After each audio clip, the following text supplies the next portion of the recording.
Right, let's do it. Let's get stuck in some of these charts. This is the weekly market view, and of course I am the part-time trader. Great to be back with you again.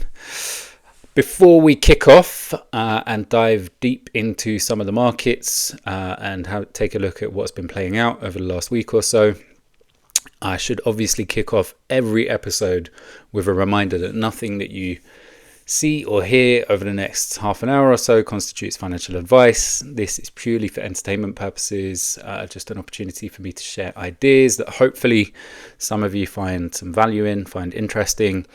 But I certainly would hate to think that people are making financial or investment decisions off the back of anything that you hear from me. So please do bear that in mind as we travel deep into the world of charts and markets in this week's episode.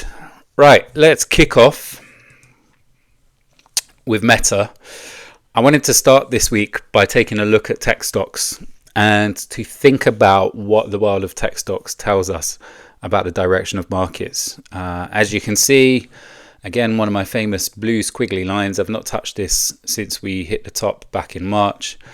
And some of you will know, if you dig deep into previous posts of mine going back a long time, back in the days where I had barely any followers, back in 2022, when we bottomed out here, I was calling for an exponential rise up into this region before we top out and we feel the full force of a major economic downturn. And what's happened over the last 2 years or so, we've seen exactly that. Back in February, I called the top when we hit the upper boundary of this broadening wedge formation, this sort of megaphone pattern. And at the time, I remember pointing out that we were finishing on a big rising wedge with a nice throw over, and that once we tucked back into this wedge, we were likely to see further downside. And that is exactly what's happened. Here we are. The chart's not pretty. We have, since that point where we topped out in mid-Feb, we've seen a 33% decline on Meta, which obviously, looking at this chart, has been one of the leading gainers since the bottom of the 2022 correction. So I suppose what I'm starting with today is a reminder that things do not look pretty out there in markets. I think, lots of you like to follow the cryptocurrency markets closely. You will be taking a look at Bitcoin. There's undoubtedly been a bit of relative strength in the crypto market this week versus the Nasdaq and the S&P, what we've seen in the equities market. But I really don't think that's any cause for major excitement. Sure, we might see a short-term bounce on Bitcoin, and I'll come on to that in a second. But when I look at this chart, I see big trouble ahead. Obviously, many of you will think I'm extreme in the amount of downside I'm calling for here. If you go back to the video that I posted about 4 weeks ago now, my first video that I posted to the new YouTube channel, you will see I laid out in detail some of the fundamental and technical reasons why I see such a precipitous decline in stocks like Meta. But the key point for us to touch on today, without getting too much into the bigger picture, is that it's hard to be bullish on anything, let alone cryptocurrencies, when tech stocks look like this. We've hit the upper boundary of a major formation that has been, in play for the best part of a decade, going all the way back to 2017. We've been rejected sharply off that boundary. We've fallen back into this rising wedge, and we've seen a fall further to the downside once that gave way. So for me, I'm not seeing anything in this chart that tells me now is the time to be bullish on higher time frames. There could be, if we look at the daily, there could be an argument to make for a short-term move back up into this region. Perhaps we do get a bounce. If you remember the early days of the 2022 correction, back at the end of 21, we saw a couple of pretty sizable bounces, 10, 15, 20% at times. And I certainly wouldn't be ruling that out. We've created a couple of gaps here on the daily time frame this week as price has just fallen. Now, what's interesting, people will continue to point to Trump tariffs as the fundamental reason why markets have toppled this week. And indeed, if you tune into any mainstream media outlet, you will hear calls of Trump destroying markets. And the declines that we've seen this week, I think we've seen something like a 6 or 7%, 7.5% decline in the Nasdaq. People are putting all of that down to Donald Trump's tariffs. As you know, I have been calling for big downside for a long time. In my view, we're just getting warmed up, guys. I think, I know people find it hard to believe, but I think the Nasdaq is going much, much further lower than where we are here, potentially another 10, 11,000 points lower than where we see ourselves today. But already, since I called the top in Feb, we've seen a 20% correction, which puts us into that official bear market territory. If we head down any lower from here, we're going to be officially in a bear market correction on equities. So I suppose really simply, I'm looking at these charts. I'm looking at Meta. I'm looking at the Nasdaq. I'm also looking at the Mag 7. And all I see is breakdown, and continued weakness. Now, as I mentioned, some of these charts are getting into oversold territory, both on the daily and in some cases on the 3-day timelines. I do think, even the weekly for the Mag 7, I do think we are probably due a bounce. But that bounce, in my view, will be nothing more than a bear market bounce, and further downside will follow. Lots of people will get excited if and when that bounce comes, and you will see people calling for new highs, ridiculing bears, the few of us that are left. I myself see any potential move back up into this region here as a potential shorting opportunity. So were we to get a bounce and a move up into the region of this high here,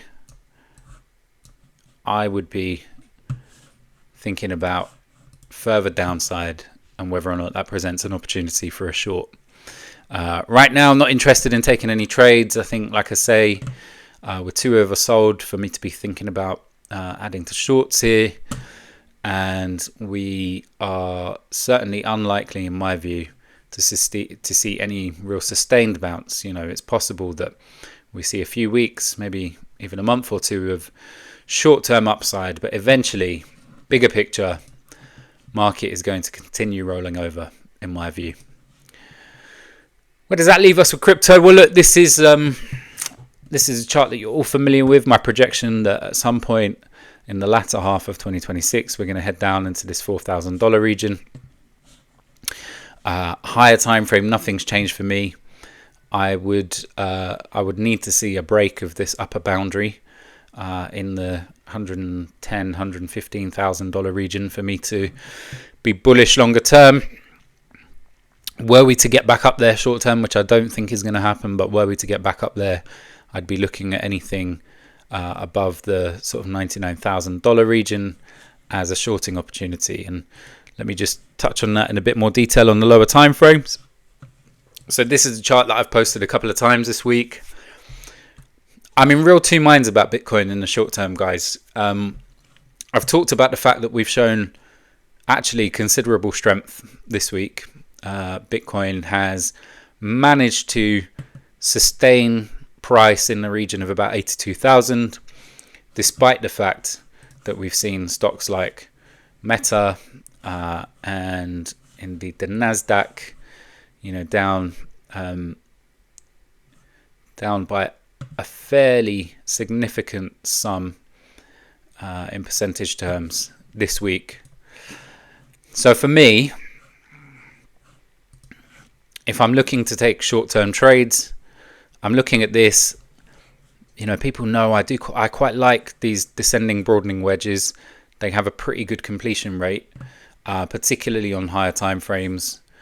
But I'm cautious here. I think were we to break this sloping boundary here and hold, I'd potentially be thinking about taking a long. If we saw something like that, that might be a good entry with a stop quite tightly underneath, and that might open door for more upside. I do think there's probably a decent chunk of liquidity lying around here at these highs.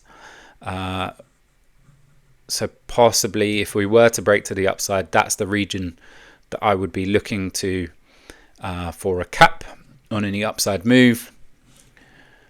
And pretty shortly after, I would be thinking about hopping into shorts, particularly if we break back under this key SR zone here. So that's the play that I've laid out, the lower time frame play that I've laid out. But I'll be really honest with you guys, I'm unconvinced about the upside. We saw a breakout back on Wednesday, a couple of days ago this week, and it was short-lived.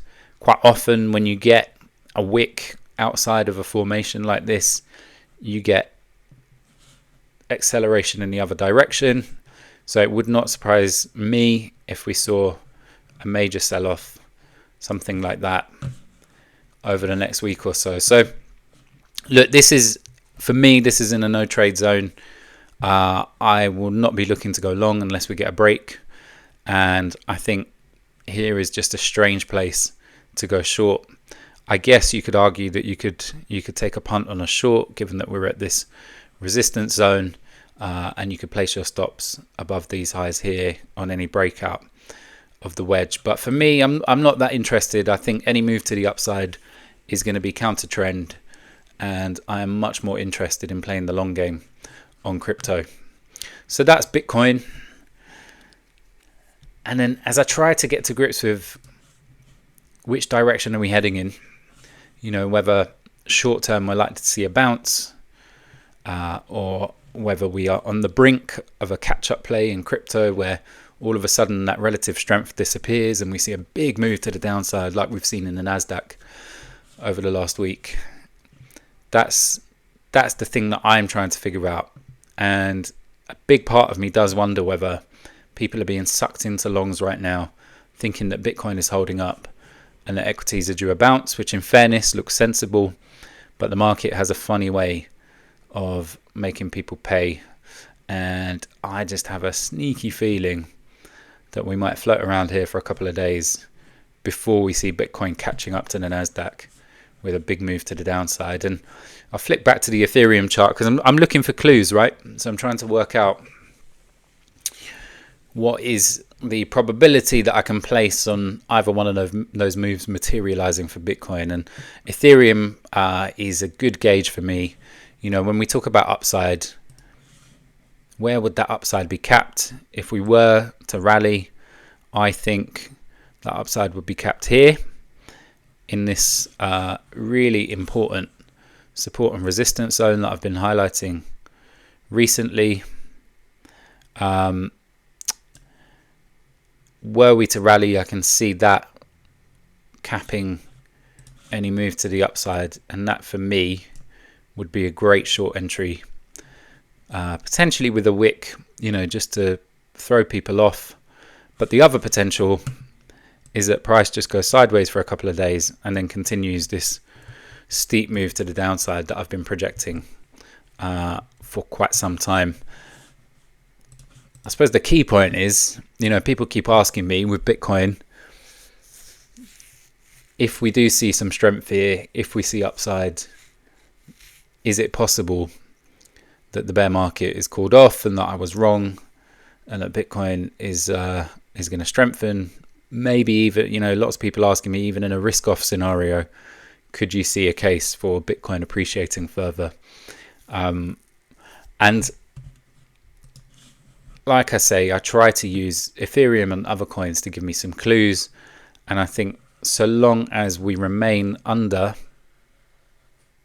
this key support zone that held for almost all of 2024, while we're under that, I just can't see any reason to be bullish. So, you know, were we to break it and start holding here, potentially that opens the door for more upside. But with equities looking like this, you know, key stocks that have propped up the market for the best part of 2 years are starting to roll over. The Nasdaq looks terrible. Mag 7 is breaking down. Ethereum holding under a massive support and resistance zone. I'm sorry, I I don't buy the idea that there's upside ahead of us for crypto. If we get a short-term move on Bitcoin, it will be short-term in my view, and I'll be looking at that as a potential entry for shorts. But like I say, there's every possibility that we begin to roll over from here, and certainly if I was banking on that, looking at the Ethereum chart, my money on Ethereum would definitely be on continued downside rather than any significant bounce. It's possible we get another 10-15% bounce over the next week or so, but short-lived, my friend, short-lived. Here's Solana.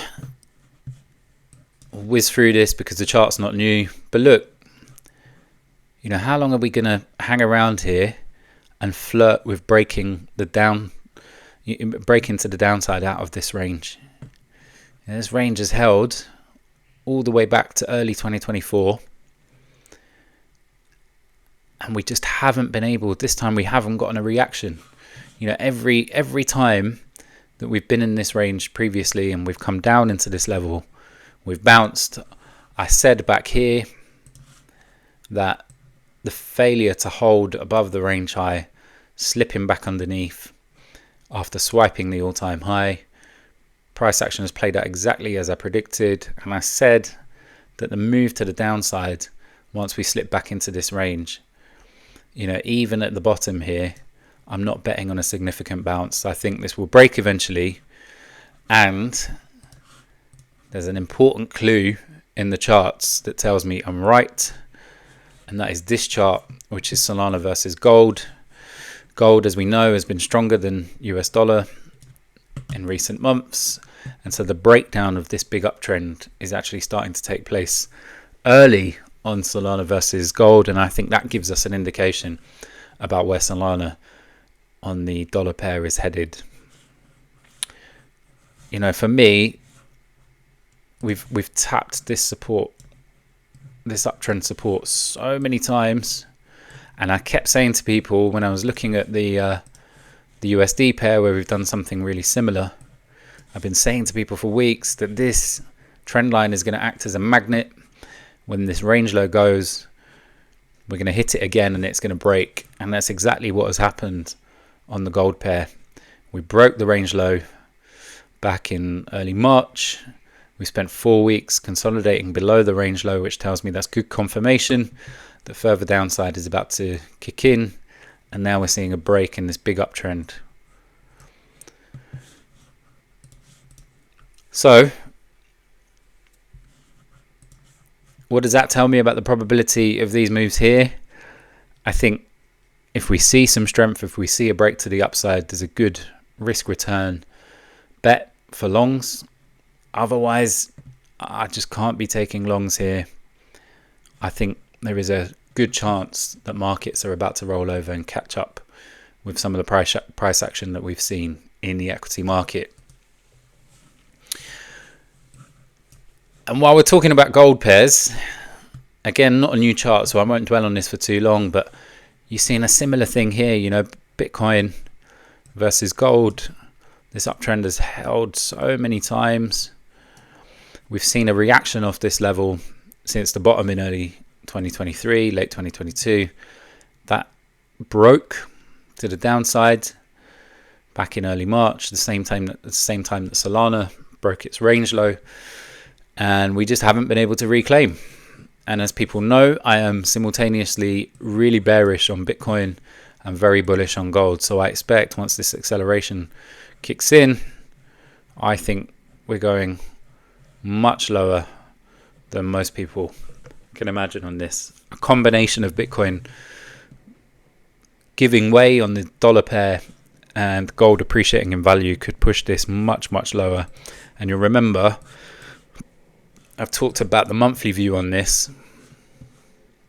I just, again, can't see any reason to be bullish on Bitcoin at the moment, especially when we're breaking down so heavily versus gold. So significantly, I should say. It's not necessarily a heavy breakdown yet, but it certainly feels like a significant one. Look, I'm going to keep this week's stream pretty short. I wanted to end by just covering a couple of trade setups. I know there's been quite a lot of appetite. I've had a few requests on X for lower time frame trade setups that give people entries and stop losses. And again, none of this is financial advice, but just to share my thinking, just for educational purposes, or for entertainment purposes, I should say. Just sharing my thinking on a couple of decent trade setups, I would say. And the first of those is here with BNB. I think this region, this zone here, to me, it's probably not the best way of drawing it. Let's use the highlighter. This zone here is really, really interesting. These highs held, and each time we hit that zone, we saw a significant downside for BNB. And then after a long period of consolidation in late 2023, we got a rip to the upside, really significant move up, more consolidation. And I was saying at the time that were we to see a deviation above the highs and then a rejection back underneath, that would be the trigger for a short. And so when I'm looking at good risk return trades, BNB's got to be one that is near top of the list. I think, I'm going to give myself a bit of leeway here for any potential wicks that might unfold. Price action in crypto can be devilish, to say the least.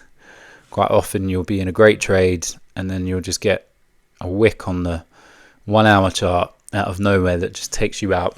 So I wouldn't be looking to have too tight a stop loss on this, but I think this region here that has held as a really significant support and resistance zone dating all the way back to Feb 21, that would be, for me, that would be the zone that were we right on this and were we about to see a big move to the downside, that should cap any upside. So I'd be thinking about placing my stop just above that level, which creates, again, really good risk reward on this, because I think given the kind of macro nature of some of these time frames and these support and resistance zones, I can't see any reason why, if we start to roll over from here, why we shouldn't be targeting the lows of this big range down in the sort of $210, $215 region.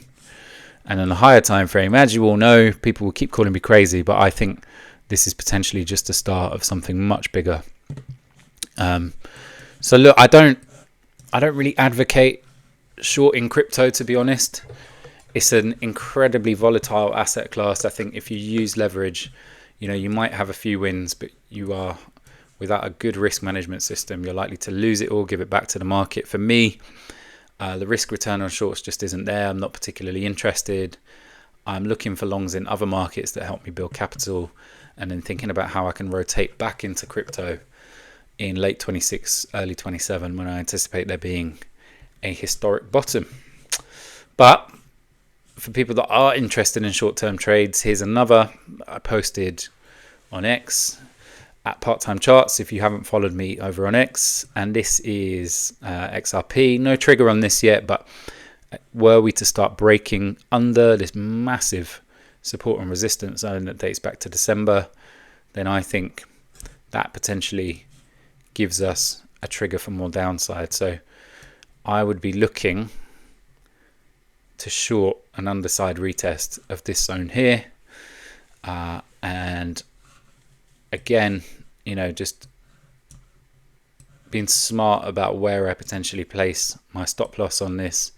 I don't think you want to be too tight. If you get in down here, if you're too tight, you'll get a wick to the upside that will stop you out. So I'd be giving myself a little bit of leeway. But again, look at the risk reward on some of these trades. As a trader, I'm really, really patient. So, I'm not actively looking for shorts at the moment, but where an opportunity with a really clearly defined zone that is confirmed on the lower time frame and on the higher time frame, When I see those conditions, that's when I start to get interested. And the key thing when I'm trading is to know when I'm wrong. So having really clear invalidation on a trade is the thing that interests me most.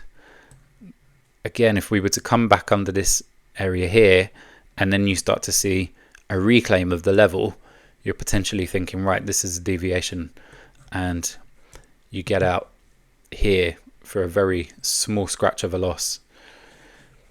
The problem with shorting too early is that if price starts to do something like this, just to throw early bears off, you're going to lose a lot of money trying to short into support. So for me, it's all about patience, finding the right setups, being most concerned with the higher time frame, and then using the lower time frames like the 1 day or the 3 day to plan my entry. And this is this is a great chart for me, because if you look, I'll just try and bring it up. If you look at XRP on the higher time frame, not only does this area here really work on the daily or the 3 day as a potential head and shoulders with a really clearly defined entry up on a back test of this support zone. If you zoom out into the monthly view, you can see a really nice clearly defined SR level here on the monthly after a rejection at the highs that have held since 2018. And again, bigger picture for XRP, I'm not going to apologize about it. I know people have stopped by regularly to tell me I'm a schizophrenic, I'm crazy. It's remarkable to me that people think a move like this is totally impossible, because it's already happened. Look what happened in 2018 into 2020. We saw a 96% decline, and there was no financial crisis then. If I'm right, and if equities are rolling over, do you really think XRP is going to survive? Do you really think that a move of a similar magnitude is completely out of the question? And then people also criticizing me for, well, if you're going to be bearish and you're going to see XRP going back to 10 cents, how the hell can you claim that it's going to go to $40? Well, look, these big moves off the lows are not ridiculous, guys. I'm sorry. Look here, 15x off the lows, 30x up into today's highs. I see no reason, if the market conditions are right, why XRP can't break out of this macro consolidation phase, but not until equities bottom. And in my view, we're nowhere near a bottom right now. So this here, a break of this SR zone, is a great short entry for me. And I'll wrap up the stream just by giving you one more, and that is LDO. And again, go back 3 weeks ago, 4 weeks ago, when we broke this weekly support zone. At the time, I drew the squiggle, and you all know what one of my famous squiggles means. The market has followed my squiggle to a T. So we're down, I think, about 40% since I called for downside, bang on. And why I like this as a potential short entry is because you see how clean a lot of these lows are. Now, these lows have held since November 22. Every time we've moved in to this zone, we've had a bounce and they've held. But look at what's happened over the last couple of weeks. It's given way. Price is now holding and consolidating under the weekly support zone. And again, bigger picture, I think this is going to get absolutely smashed. I mean, genuinely, people think I'm crazy, but I can see us going back into the 10 cents region, possibly a lot lower, if I'm being honest. It would not surprise me to see this trading at 1 to 2 cents in 2026. But short term, if I'm thinking about this as a trade, I would be looking at a short back into the lows that we created down here, and I'd be thinking about placing my stop just above this weekly support and resistance zone. Sorry, this is the wrong way round. This is a long. Let me do that again. So again, short entry, target would be back at these lows, and I'd be thinking about placing my stop probably not too tight, but just above this weekly support and resistance zone, allowing for any major wicks. And again, look at the risk reward ratio on this trade. If the conditions are right, if you're prepared to be patient and wait for some of these higher time frame swings to play out, then there are potentially rewards to be had. But look, that's it from me.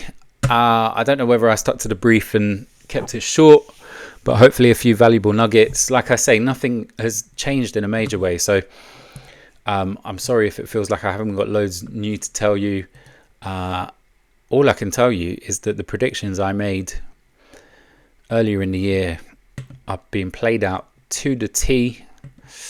And I think this is just the first innings, guys. I really can't see the market turning around from here.